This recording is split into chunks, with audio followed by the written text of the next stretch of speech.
یہ جو سانحہ گجر پورا ہوا ہے، حقیقت میں اب تک جتنے سانحات ہوئے ہیں شاید یہ ان میں سب سے زیادہ سنگین ہے۔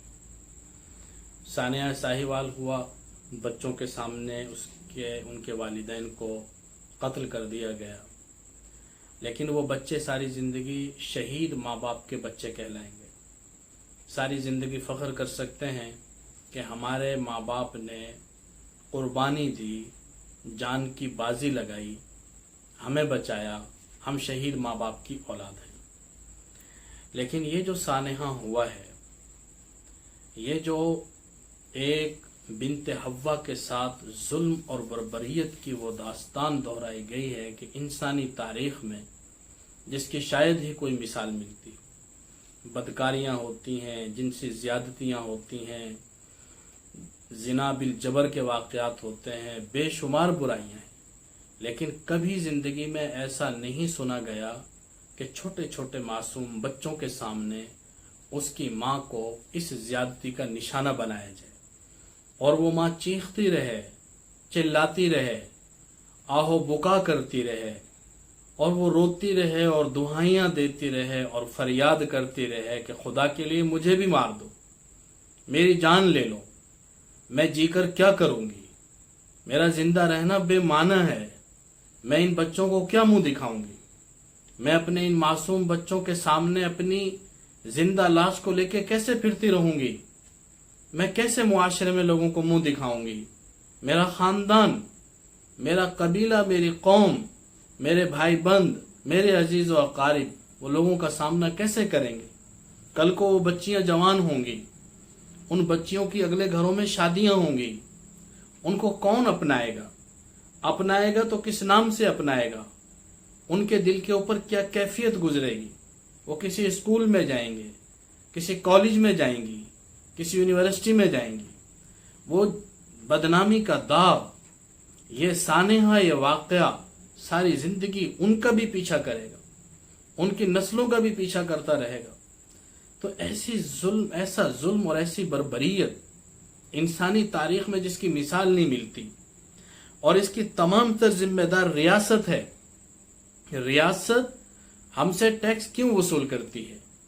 اس کا بنیادی مقصد جان، مال، عزت، آبرو کی حفاظت ہے کہ جتنا پیسہ عوام سے لیا جاتا ہے اس کے بدلے میں جو منافع ریاست دیتی ہے، جو فائدے پہنچاتی ہے، وہ تو بہت بعد کی بات ہے۔ سڑکیں مل جانا، گیس کا مل جانا، بجلی کا مل جانا، اسکول کالج کا مل جانا، یہ جو تمام تر سہولیات ہیں یہ ثانوی حیثیت رکھتی ہیں، ان کا نمبر بعد میں آتا ہے۔ اس سے پہلے جان، مال، عزت، آبرو کی حفاظت ہے۔ جو عوام کا حکومت کے ساتھ، ریاست کے ساتھ معاہدہ عمرانی ہے، وہ اس بنیاد پر ہوتا ہے کہ ہم تمہیں ٹیکس دیں گے اور اس کے بدلے میں ریاست ہمیں جان، مال، عزت، آبرو کا تحفظ دے گی۔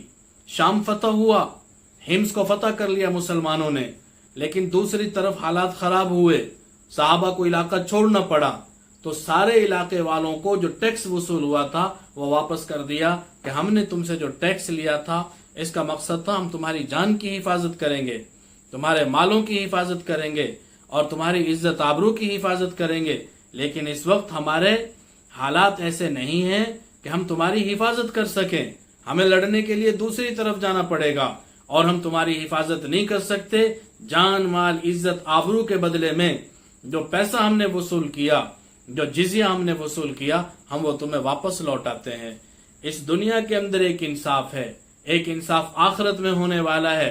سلطان ملک شاہ جب اس کے فوجیوں نے ایک بوڑھی عورت کے گائے کو ذبح کر کے کباب بنا کے کھائے اور اس بوڑھی عورت کے چھوٹے چھوٹے بچوں کی پرورش اس گائے کے دودھ کے ذریعے ہوتی تھی، اس نے فریاد کی، آہو بکا کی، کوئی سننے والا نہیں تھا۔ کسی نے بتایا کہ بادشاہ اس پل سے گزرے گا، اس پل پہ جا کے کھڑی ہو گئی، جرت کا مظاہرہ کیا، بادشاہ وہاں سے گزرا اور کہا، کہو اللہ پر سلان کے بیٹے، میرا حساب اس پل پر دے گا یا اس پل پر، پل صراط پر دے گا۔ بادشاہ کے جسم میں کپ کپی طاری ہو گئی، بادشاہ گھوڑے سے نیچے اتر گیا کہ اماں کیا ہوا، کیا ظلم کیا میں نے، کیا زیادتی کی؟ کہ تیرے فوجیوں نے میری گائے کو ذبح کر کے کباب بنا کے کھائے ہیں، میرے یتیم چھوٹے چھوٹے بچوں کی، معصوم بچوں کی پرورش کے دودھ سے ہوتی تھی۔ بادشاہ کے جسم پہ لرزہ طاری ہو گیا، کپ کپانے لگا، کہا کہ اماں اس دنیا میں آخرت میں حساب نہیں دے سکتا، وہاں اس پل کے اوپر حساب دینے کی کس کی جرت اور ہمت ہے، اس پل کے اوپر حساب دیتا ہوں۔ اس ایک گائے کے بدلے میں 70 گائے دے دی، معافی مانگی، معافی نامہ لکھوایا۔ لیکن یہاں پر معافی نامہ کیسے لکھ کے دیا جا سکتا ہے؟ وہاں تو معاملہ گائے کا تھا، ایک کے بدلے میں 700 7,000 بھی دی جا سکتی تھی۔ اس عزت کے بدلے میں عزت کہاں سے دیں گے؟ اس ذلت کا مداوع کیسے کریں گے؟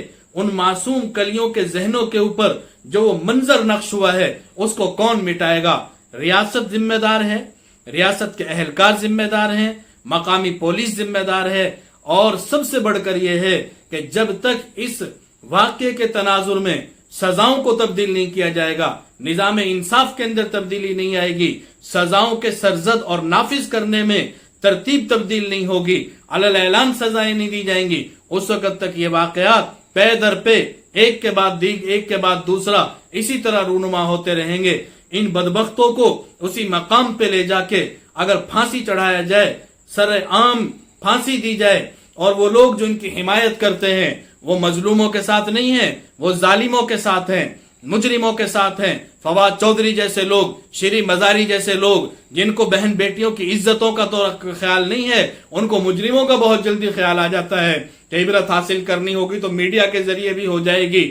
آپ اپنے دل کے اوپر رکھ کے سوچیں، آپ کی بہن کے ساتھ یہ واقعہ ہوا ہوتا، آپ کی ماں کے ساتھ یہ واقعہ ہوا ہوتا، آپ کی کسی رشتہ دار کے ساتھ یہ واقعہ ہوا ہوتا، کیا آپ کا یہی تحمل ہوتا، یہی برداشت کا مظاہرہ ہوتا؟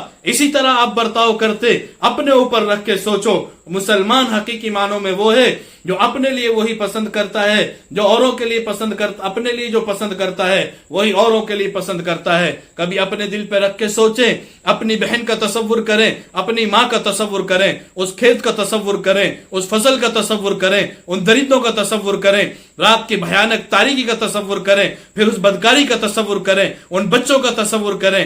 آپ کی منطق آپ کے منہ کے اوپر لپیٹ کر مار دی جائے گی۔ اللہ تعالی ہمیں ایسے گھناؤنے جرائم کے سرزد ہونے سے پہلے یہ دنیا دیکھنا نصیب نہ کرے۔ آئندہ اگر اس طرح کے واقعات دہرائے جائیں، اس قوم کے اندر ایسی بے چینی پیدا نہ ہو جائے، ایسا اضطراب نہ پیدا ہو جائے کہ یہ گریبان پکڑ لے حکمرانوں کے اور نوچ لے ان کو۔ پولیس کے بارے میں پاکستان کا ایک آدمی ایسا نہیں ہے کہ جس کو اطمینان ہو، ایک آدمی ایسا نہیں ہے جو پولیس کے اوپر اطمینان کا اظہار کر سکتا ہو۔ کس لیے رکھی ہوئی ہے، کس لیے پالی ہوئی ہے، کس لیے اس کو اتنا بڑا بجٹ دیا جاتا ہے؟ عزتیں لٹوانے کے لیے، جان مال عزت آبرو کو برباد کرنے کے لیے۔ جب تک مکمل طور پر اس کو تبدیل نہیں کیا جائے گا یہ واقعات اسی طرح ہوتے رہیں گے۔ انہی کے چھتری کے نیچے ہوتے ہیں، انہی کی آشیرواد حاصل ہوتی ہے۔ تڑپ جانا چاہیے اور غم کھانا چاہیے، اور اس واقعے کو آخری واقعہ سمجھ کے اپنے نظام تعلیم، اپنے نظام انصاف میں تبدیلی لانے کی کوشش کرنی چاہیے۔ پوری قوم کو اجتماعی توبہ کرنی چاہیے، معافی مانگنی چاہیے اس گھرانے سے، اس کے بچیوں سے اور اس کے پورے اس خاندان سے کہ جو کچھ ہوا ہم سب شرمندہ ہیں، پوری قوم شرمندہ ہے، اور آئندہ کے لیے اس کا مکمل تدارک کیا جائے۔ اللہ تعالی عمل کی توفیق نصیب فرمائے۔ وما علینا الا البلاغ۔